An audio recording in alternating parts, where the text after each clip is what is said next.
السلام عليكم ورحمة الله وبركاته. أعزائي المشاهدين، أهلا بكم في حلقة جديدة من برنامج ترند على قناة ترند لاين. سعد الصغير بقى سعد الكبير في نظري. سعد الصغير وقع في محنة جامدة جدا، وهي أفضل حاجة الإنسان بيكرهها، كبت الحرية. سعد الصغير دخل في قضية الله أعلم كان صح ولا غلط فيها، ولكن اتحبس وقعد فترة كبيرة جدا تحقيقات، وفي الآخر طلع براءة. وبعد ما طلع براءة قال كلمة جميلة جدا كانت احسن ايام حياتي. استغربت منها قوي، ازاي واحد كان محبوس ومكبوت حريته ويقول كلمه زي كده؟ ولكن السبب كان جميل جدا. قال لك انا قضيت الفتره دي كلها وعرفت حاجات عن ديني ما كنتش اعرفها خالص، وكان بيصلي بالناس امام، وكان بيسمع الكلام من الشيوخ اللي كانوا موجودين جوه في نفس الحجز بتاعه. سعد الصغير كان في يوم من الايام كان تعبان، وكان في الفتره ديت حس ان هو هيموت، فقعد مع احد الشيوخ وقعد يكلمه عن ربنا، لحد ما هو في برنامج من البرامج قال كده بنفس اللفظ: انا عارف ان الاغاني حرام.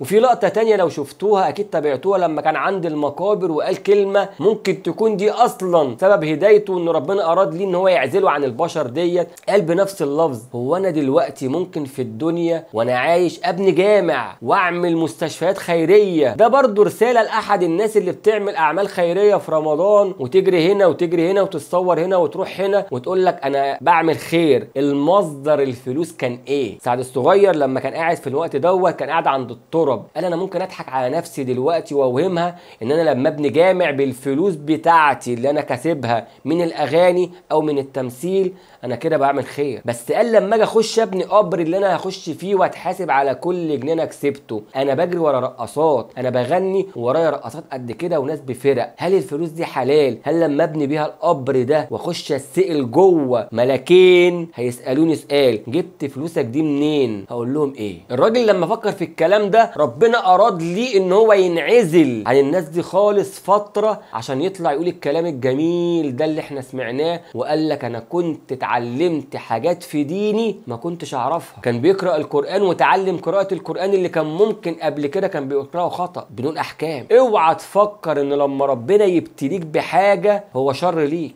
ربنا قال في القرآن: وعسى أن تكرهوا شيئا وهو خير لكم. اوعى الحاجة لما تكرهها حصلت لك تفتكرها شر، والله أي حاجة ربنا أرادها ليك هي خير ليك مهما كانت. قال الله تعالى: الذين إذا أصابهم مصيبة قالوا إنا لله وإنا إليه راجعون. أول ما تقول الكلمتين دول دايما ربنا بيجازيك كل الجزاء. وحط في دماغك كلمة واحدة: كل لن يصيبنا إلا ما كتب الله لنا. أسأل الله الهداية لكل شخص نفسه يتوب ويرجع لربنا مهما كان مجالك ايه. سعد الصغير رجع من الازمه دي وهو بيقول: انا نفسي اكمل المشوار في الطريق ده، يا رب يبعد عنك شياطين الانس قبل شياطين الجن. اشوفكم على خير في حلقه جديده من برنامجكم ترند على قناه ترند لاين. كان معكم مازن يسري، في امان الله.